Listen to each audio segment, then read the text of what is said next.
Assalamualaikum warahmatullahi wabarakatuh. Kali ini ketemu lagi sama aku, Rita. Yuk kita bareng-bareng belajar dan pahami, biar nggak ada kesalahpahaman antara kita. Ini kalian tahu ya, akibatnya COVID-19 atau COVID-19 itu, atau merasakan atau mengeluhkan bantuan.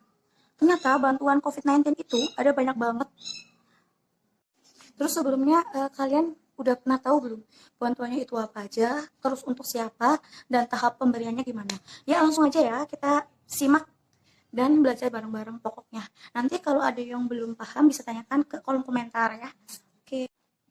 Ternyata akibat COVID-19, pemerintahan mengambil kebijakan berupa bantuan, yaitu yang pertama PKH, yang kedua BPNT, ketiga BLT dan desa, keempat BST, kementerian atau Kemensos.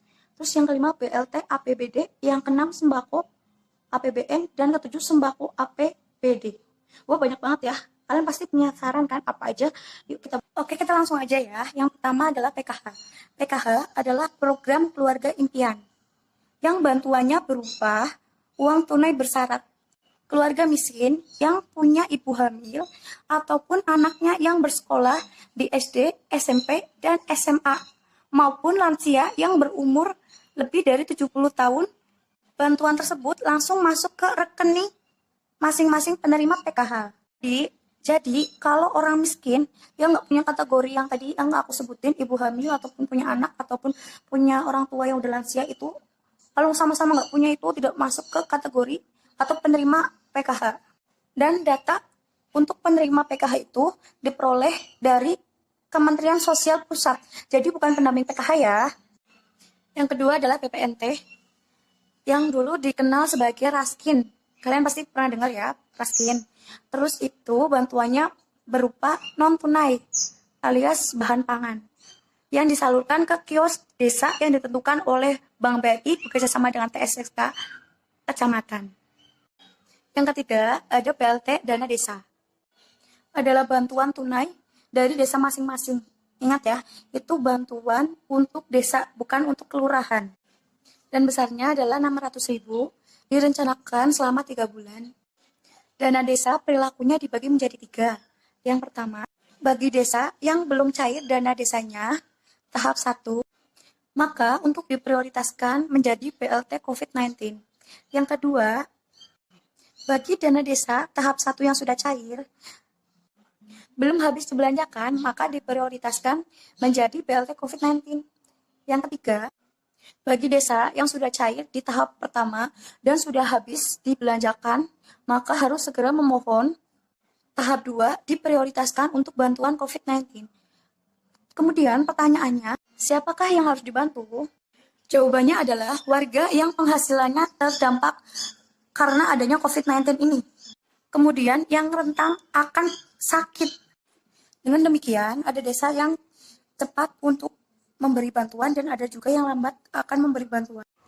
Yang keempat adalah BST Kementerian, adalah bantuan tunai yang diperuntukkan untuk bagian perkotaan dan kabupaten. Berarti beda ya sama BLT itu yang dana desa. Terus yang kelima ada BLT APBD ya, adalah bantuan tunai dari dinas sosial yang diperuntukkan bagi masyarakat yang belum dapat bantuan dari desa ataupun lainnya. Yang keenam, sembako APBN, adalah bantuan berupa bahan pangan yang bersumber dari pemerintahan pusat langsung. Yang ketujuh ini adalah sembako APBD. Bantuannya berupa sumber pangan yang bersumber dari APBD provinsi atau kabupaten. Ternyata bantuannya banyak banget. Terus masing-masing itu juga ada yang bertanggung jawab di bidangnya sendiri-sendiri. Contohnya yang pertama itu PKH. Penanggung jawabnya adalah Kementerian Sosial, datanya pun dari mereka.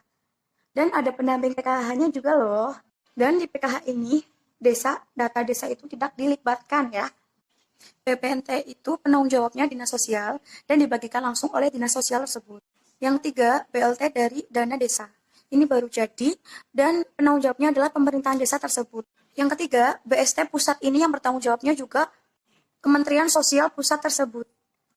Ternyata bantuan itu sangat banyak ya teman-teman. Terus yang pertama sumber, yang kedua bentuknya itu macam-macam. Jadi kalau misalnya kalian mau protes, aduh, kenapa aku nggak terima bantuan ya, padahal aku tuh, maaf ya, miskin, terus hamil, aku punya kayak nenek yang udah lanjut usia, itu patut kamu tanyakan dan patut kamu lihat. Mungkin kamu juga udah mampu, jadi dari data itu kamu nggak masuk. Terus juga banyak yang mengeluhkan untuk dana ataupun bantuan dari pemerintah itu salah sasaran. Setaunya kita tuh ya, misalnya kan untuk data kan biasanya disurvei dulu, yang mungkin itu enggak tepat sasarannya, mungkin ada yang ditutupin. Makanya pemerintah pun juga punya link sendiri ataupun website untuk kalau kalian mengadukan bantuan yang belum tepat sasaran, atau misalnya tetangga kamu tuh yang harusnya butuh bantuan tapi tidak pernah dibantu, itu kan kasian banget ya. Terus yang kedua, kalau dapat bantuan tetapi orangnya udah mampu, segera kamu laporkan.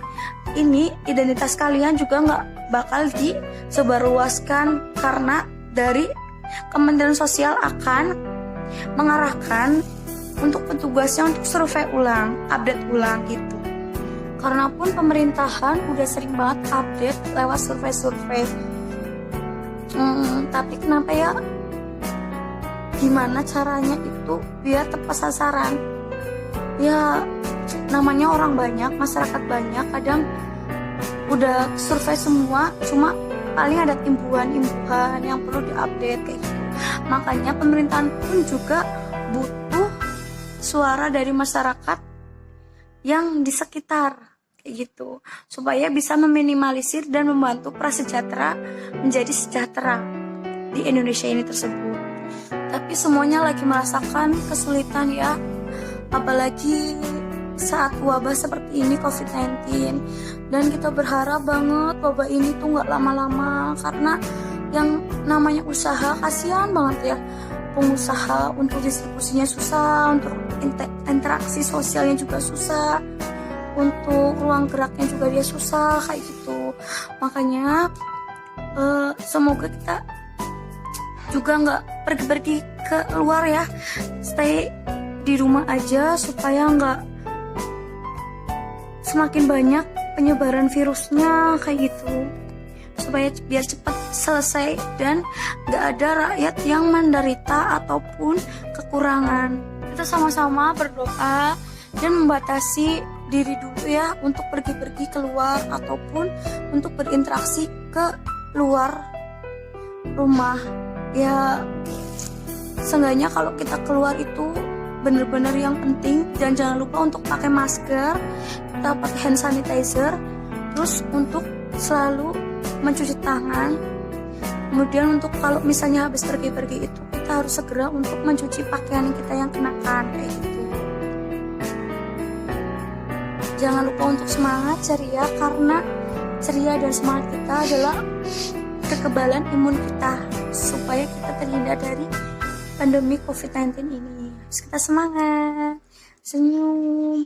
Semoga hasil usaha kita untuk tetap stay di rumah ini bisa